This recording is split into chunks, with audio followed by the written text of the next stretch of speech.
चलिए फिर से देखिएगा दोस्तों, ठीक है। अभी जस्ट मैंने देखा, ठीक है, सभी का नाम देखा, चिट्ठा का वैल्यू देखा, और अब देखता हूं मैं फिर से कि साइन का पूरा नाम साइन होता है और इसका विपरीत नाम कोसेक होता है। अब कोसेक का पूरा नाम कोस्टेंट होता है, ठीक है।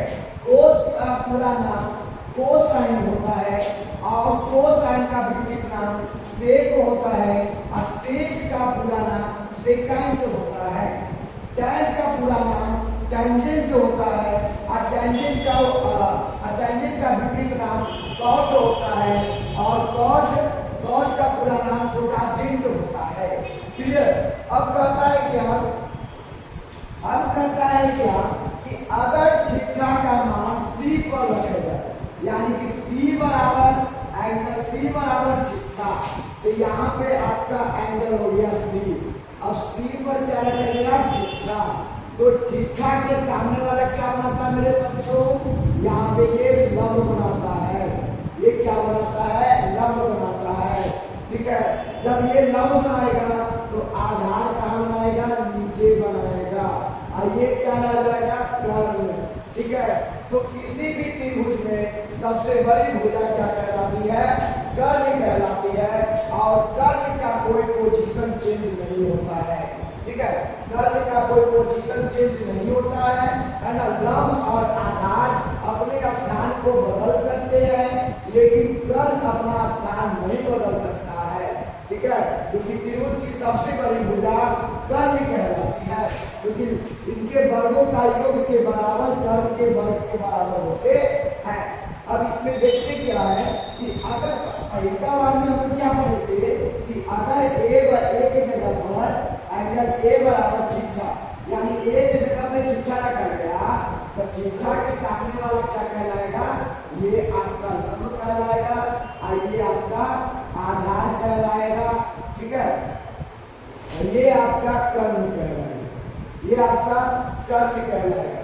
तो ध्यान से देख लीजिए, अगर एंगल a पर थीटा है तब थीटा के सामने वाला लंब बना और इसकी बगल वाले आधार बना और सबसे बड़ी भुजा कर्ण बना, ठीक है। अगर थीटा का वैल्यू c पर रखा जाता है तो थीटा के सामने लंब होता है और लंब के बगल में आधार होता है नीचे में और उसके बाद सबसे बड़ी भुजा कर्ण होता है, ठीक है। अब ये दोनों तो हम समझ चुके हैं। अब कहता है दोस्तों कि अगर एंगल B पर थीटा है, यदि 15 cos बराबर 8 है तो sin थीटा और cos थीटा का मान ज्ञात करें, ठीक है। तो हल 15 cos बराबर में 8, अब 15 cos बराबर में कितना? 8। इधर देखिएगा, ये है इधर गुना में तो अपोजिट जाएगा तो भागा में हो जाएगा। तो cos थीटा बराबर 8 बटा में 15, 8 बटा में कितना हो जाएगा? 15। और 8 क्या है? 8 मतलब cos का सूत्र क्या होता है? तो cos का सूत्र पिछले क्लास में लिखे थे, ठीक है। cos का सूत्र आधार बटा में लंब होता है, तो 8 बटा में कितना हो जाता है? 15। तो ऊपर वाला मान हमेशा, ऊपर वाला मान जो हमेशा रहता है ना बाबू, वो ऊपर को लेता है और नीचे को लेता है। तो आधार किसको लेगा? 8 को और लंब किसको लेगा? 15 को, ठीक है। तो 8 क्या हो जाएगा? b का वैल्यू और 15 क्या हो जाएगा? p का वैल्यू। तो b बराबर में 8 और p बराबर में 15। अब e में b और p दिया हुआ, h नहीं दिया हुआ। तो जब तक कि त्रिकोणमितीय में तीनों कोणों को नहीं निकाल लिया जाएगा, तीनों के माप नहीं निकाल लिया जाएगा, तब तक हम लोग आगे का सूत्र नहीं लगा सकते हैं। इसलिए हम लोग सबसे पहले तीनों कोणों को निकालते हैं। तो h को निकालने के लिए पाइथागोरस का सूत्र को लगाया जाता है। तो पाइथागोरस का सूत्र होता है कर्ण का स्क्वायर बराबर लंब का स्क्वायर प्लस में आधार का स्क्वायर, ठीक है। h स्क्वायर बराबर में b स्क्वायर प्लस में b स्क्वायर, h स्क्वायर बराबर में 15 का स्क्वायर प्लस में 8 का स्क्वायर, h स्क्वायर का गुणे 15 का स्क्वायर 225 और प्लस में 8 का स्क्वायर 64। अब इन दोनों को जोड़ेंगे तो h बराबर, अब इधर स्क्वायर का बराबर क्या पोटी जाता है तो रूट हो जाता है।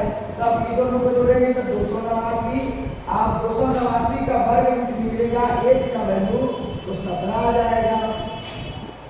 ठीक है, तो h का वैल्यू हमारा कितना आ गया, 17 आ गया। तो हम लोग यहाँ कितना रख देंगे, 17 रख देंगे। अब क्या आप प्लस साइन निकालिए और क्रॉस निकालिए, क्योंकि हमारे पास तीनों आ गया है। तो तीनों आ गया है तो अब तो आसान हो जाएगा। तो साइन थीटा बराबर होता है p बटा में h, यानी पूरा नाम बोले तो लंब बटा में कर्ण।